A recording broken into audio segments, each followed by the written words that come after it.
start off with is serving on the capital project sales tax. I got asked to do that. I volunteered, and I got railroaded into becoming the chairman real fast. That was fine. I took the task. I think I did a great job. We had a lot of good people that were on that committee with us. But when you look at the numbers, and you got, this is all information, I think you shared it, I think the concerned citizens have shared it. What really floored me, and I'm a business owner, my wife and I, and her name is Missy Bailey. I messed up at the park last week, and it was Saturday, and I had it in my speech. She said, "You didn't mention my name," and I said, "You're right," and I wrote it in, and when I got up there to speak, I still didn't do it. So just say it one more time. Yeah, Missy Bailey, my wife's name. She's watching. I can give you her cell phone number if you like to call her, but I do that. But being a business owner, and it's tough to follow the young man back here. I think we got our future lieutenant governor back here.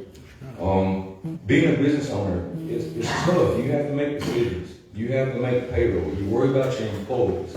When COVID hit, I'm in the coin-operated amusement business. Used to be in video poker. Government shut us down. We found other ways to diversify, stay in business. We've been here for close to 40 years. My father started in 1978. I'm a second generation business owner. When COVID hit, I was like, I can't keep I think at the time, I had 5 or 6 employees, and I said, I can't afford to pay them. And the state shut us down. You couldn't take in money in the jukeboxes. You couldn't play pool. You couldn't play video games. So I called my accountant. I said, look, man, I got ladies guys to talk. He said, it's going to screw up your unemployment rate. And I said, well, you need to find out what we can do. He made a phone call. He called me back. He said, lay him off today, immediately. He said, they're going to freeze it. You're not going to be penalized. So we did that. Fortunately for me, I got 3 children. I want to mention them. All of them are graduates of Saluda High School as well. My oldest son, he went to Lander. When he got out of Lander, he landed a job at Blue Cross Blue Shield. He works in Columbia. My lovely daughter, she is the brains of the family. She gets her smarts from her mama, not me.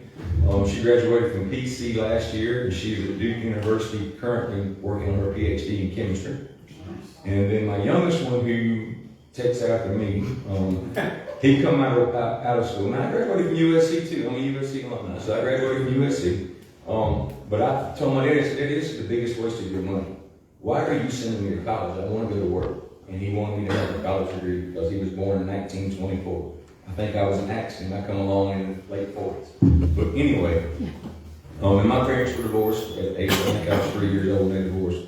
And in 1974, for a man to get custody of a child was pretty tough. And my dad, I think he did a fantastic job raising me. So that's kind of the history, a little bit about that. But when you ask me about why, Rusty asked me what was really the deciding point about this. And I'm not pointing fingers at any administration that we've had in the past or anything current. A lot of times you do your job and you just take things for granted and you just kind of go with the flow. I'm not that guy. I like to ask questions. Jim can testify during this capital project sales tax. I asked. The big thing was there was an EMS headquarters at Rich Spring and one at the traffic circle, and there was a bid for $2.3 million to build a building to house 2 ambulances, which we will never put 2 there, but also to house the people that work, the paramedics. $2.3 million. Well, then I was told that we were going to build this fire department that was 5 bays, and it was going to cost us $800,000.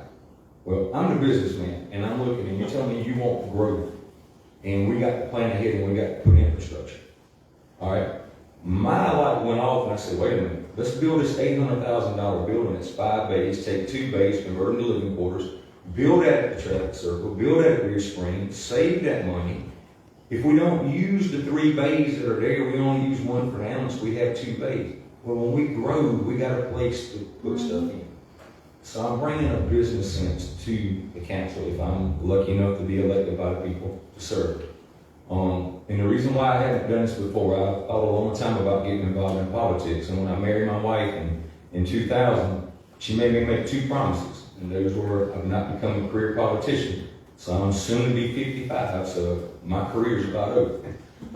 And the other one was that I wouldn't get involved until my children graduated from school, from public school. So they're gone. So it was time for me to put up or shut up. And I had a lot of people calling and asking me to run, and I decided to do it, and I'm kind of glad, and the capital project sales tax. Just seeing, I think sometimes people's wants get in the way of the needs. And I'm that guy that kind of says, wait a minute, we need to stop and look at this and back up.